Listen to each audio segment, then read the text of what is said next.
अस्मद्गुरुभ्यो नमः। अस्मत्परमगुरुभ्यो नमः। अस्मत्सर्वगुरुभ्यो नमः। श्रीमते रामानुजाय नमः। ఈ రోజు తిరుప్పావై 6వ పాఠం విశేషం తెలుసుకుందాం అమ్మా. ఇప్పుడు దాకా మనం 5 రోజులు చెప్పుకున్నది శుద్ధి వ్రతము అంటారు. అంటే మనం స్నానం చేయడం, వాటికి కావాల్సిన నియమాలు ఏంటి, వాటికి ఏం కావాలి ఏంటి అనే దాని గురించి మాత్రం శుద్ధి వ్రతం అని నేర్చుకున్నాం. ఇక నుంచి బుద్ధి వ్రతము అంటారు. ఈ 6వ పాఠం దగ్గర నుంచి 15వ పాఠం వరకు గోపికలు 10 మంది గోపికలను నిద్రలేపడం, వ్రతానికి రమ్మని పిలవడం అన్నమాట. ఎందుకంటే ఇప్పుడు నేను చెప్పా కదా, ఎప్పుడైనా వ్రతము అనేది గోష్ఠిగా చేస్తేనే చాలా చాలా విశేషము. అక్కడ ఎంతో మంది గోపికలు ఉన్నారు ఆండాలమ్మ చేసినప్పుడు, కానీ ఒక 10 మంది రాలేదు బయటికి. ఆ 10 మందిని కూడా కలుపుకోవాలి అనే ఉద్దేశంతో వెళ్ళారనమాట ఆ ఇంటి వద్దకు. ఏమని సంబోధించారు తెలుసా? ఓ చిన్నపిల్ల అంటే, చిన్నపిల్ల అంటే వయసులో కాదమ్మా, చిన్నపిల్ల, భగవత్ అనుభవం ఉన్న చిన్నపిల్ల. అంటే కొత్తగా తను ఈ మధ్య గుడికి వస్తుంది, తనకి పెద్దగా తెలియదు భగవత్ అనుభవం. అందుకని ఓ చిన్నపిల్ల అని సంబోధించారన్నమాట ఆండాలమ్మ. ఓ చిన్నపిల్ల, పక్షులు కిలకిలా రావాలి వినిపిస్తున్నాయి అంటే అవి ఆహారానికని ఉదయాన్నే వెళ్తున్నాయి, ఇంకా నీకు వినిపించట్లేదా అని అమ్మ చెప్తున్నారు. అలాగే పెద్ద పెద్ద శబ్దాలు అంటే గుళ్ళో మనకి తలుపులు తీసేటప్పుడు శంకు ఊది తర్వాత తాళాలు తీస్తారన్నమాట. ఆ శంకు ఊది పెద్ద పెద్ద శబ్దాలు వినిపించట్లేదా అని చెప్తున్నారనమాట. ఇంకా తెల్లని శంఖం వినిపించట్లేదా అన్నారు. భగవత్ అనుభవాలు ఒక 2 చెప్పారమ్మా. ఈ కృష్ణయ్య మనకు అందరికీ తెలుసు పూతన సంహారం జరిగింది అని. వక్షస్థలంలో విషాన్ని నింపుకొని వచ్చింది కృష్ణయ్య దగ్గరికి. వస్తే పూతన్ని సంహరించారు. అది ఎన్నో రోజు తెలుసమ్మా? 3వ రోజు. కృష్ణయ్య పుట్టిన 3వ రోజే పూతన వచ్చి సంహారం జరిగింది. అలాగే శకటాసురుడు ఒక బండి రూపంలో శకటాసురుడు వచ్చాడమ్మా 21వ రోజే. మనకి బారసాలు కూడా కాదు 21వ రోజు అంటే 21వ రోజే. అంటే నేను ఎందుకంటే ఇంత పర్టికులర్ గా చెప్తుంది, మనం అందరం ఇంత కష్టాలు చిన్న చిన్నగా ఉన్న వస్తే అమ్మో అయ్యో నేను పడ్డంత కష్టాలు ఎవరు పడట్లేదు అనుకుంటారు. మరి దినదిన గంట 100 ఏళ్ళ ఆయుష్ అంటారా లేదమ్మా?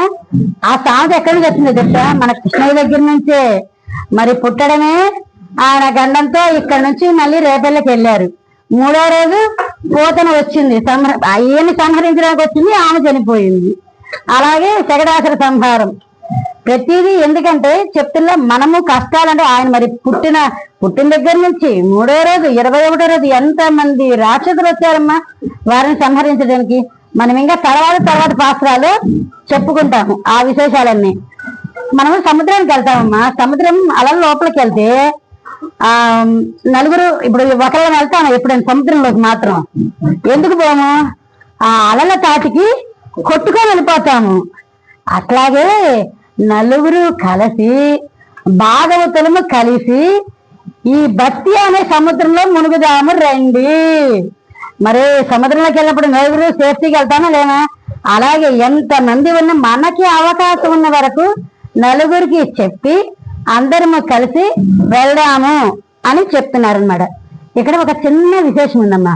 ఇందాక మన పక్షుల గురించి చెప్తున్నాం కదా, ఒక చిన్న కథ. ఎందుకు చెప్తున్నానంటే కథ అనేది ఎప్పుడైనా మనకి అంటే అందరికీ ఈ లోతు విషయాలనేవి అర్థం కావు.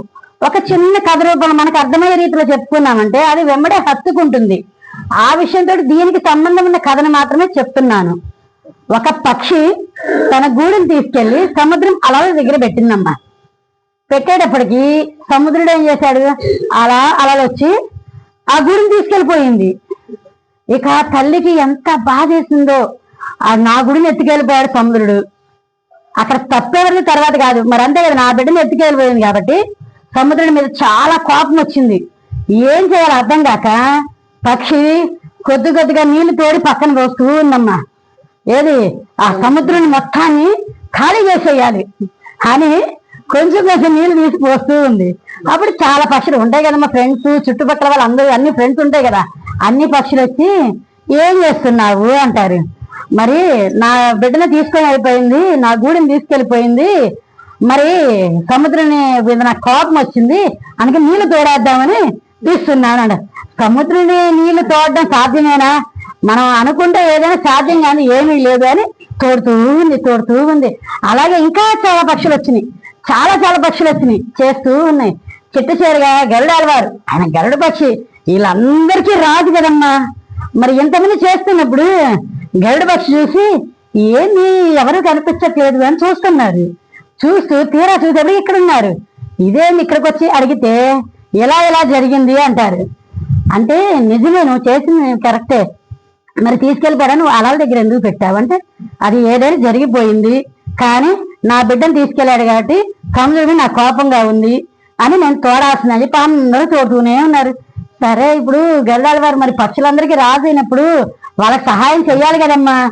అందుకని ఆయన కూడా గరుడాల వారు కూడా గరుడ పక్షి కూడా తోడుతూ ఉంటే విష్ణుమూర్తి ఏదో బయట పనిపడిందమ్మా. ఇప్పుడు ఆయనకి ఏ నిమిషాన్ని ఏ భక్తుడు పిలుస్తాడో ఎన్నో కార్యక్రమాలు ఉంటాయి. అందుకని వెళ్దామని చెప్పి విష్ణుమూర్తి చూస్తే గరుడాల వారు లేరు. ఇదేంటి ఈయన ఎక్కడికి వెళ్ళాడా అని చూస్తే ఈయన కూడా సముద్రుడు ఎక్కడికి వెళ్ళి నీళ్లు తోడుతూ ఉన్నారు. ఆయన అడిగారు, ఏమయ్యా నీకు తెలియదా, వాళ్ళకంటే పక్షుల అనుభవం లేని పక్షులు ఇప్పుడు చెప్పారు చిన్న పిల్ల అని, ఆమెకు తెలియదు, వాళ్ళు తోడుతున్నారు. మరి నీకు తెలియదయ్యా. నిజమే, మరి ఎంతమంది చేస్తుంటే నేను రాజస్థానంలో ఉండి వాళ్ళందరికీ నేను సహాయం చెయ్యాలా వద్దా? రాజస్థానంలో ఉండి అలాంటప్పుడు తోడకుండా ఉండకూడదు కదా, అందుకని నా వంతు నేను సాయం చేస్తున్నాను అన్నారు.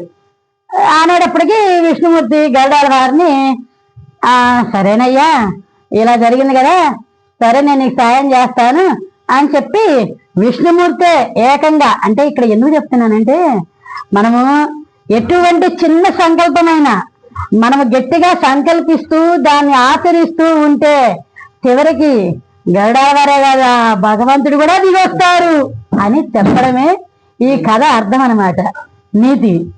అట్లాగే వచ్చారంట. వచ్చి నీ బాధ ఏందో చెప్పయ్యా అని పక్షిని అడుగుతారు. అడిగితే ఇట్లా గూడిది సముద్రుడు తీసుకెళ్ళిపోయాడు అంటారు. అలాగే అని చెప్పి విష్ణుమూర్తి ధ్యానించి ఆయన పిలుస్తారు, సముద్రుని పిలిచి ఆజ్ఞాపిస్తారు. అలాగే తెచ్చిచ్చాక పక్షి చాలా సంతోషింది. అప్పుడు విష్ణుమూర్తి ఒక్క మాట చెప్తాడు, నువ్వు చేసింది తప్పని నేను చెప్పట్లేదు, కానీ అలలు రావడం సముద్రం అలవాటు. ఇప్పుడు బై బర్త్ ఒక్కొక్కల మనిషి అలవాట్లు పద్ధతులు ఉంటాయి. ఇప్పుడు అది గూడు వచ్చింది అని అలలు రాకుండా ఉండవు కదమ్మా. అది ఎవరి తప్పు? మనం ఆ ప్రదేశంలో పెట్టడం పక్షి తప్పు. కాబట్టి ఇప్పటికైనా దానిని మనం గమనించి అక్కడ కాకుండా కొద్దిగా వెనక్గా పెట్టుకోయ్యా. ఇప్పుడు జరిగిపోయింది, ఇక నుంచైనా గమనించుకొని అందరి అలవాట్లను బట్టి మనము కొంత మారాలమ్మా. మారకపోతే జీవితం అనేది ఎప్పుడూ ఉండదు. అలాగే గమనించుకొని చెయ్యి అని చెప్పి ఆశీర్వచనం చేసి స్వామి వెళ్ళిపోయారనమాట. ఆండాళ్ తిరువడుగలే శరణం, ఆచార్ తిరువడుగలే శరణం.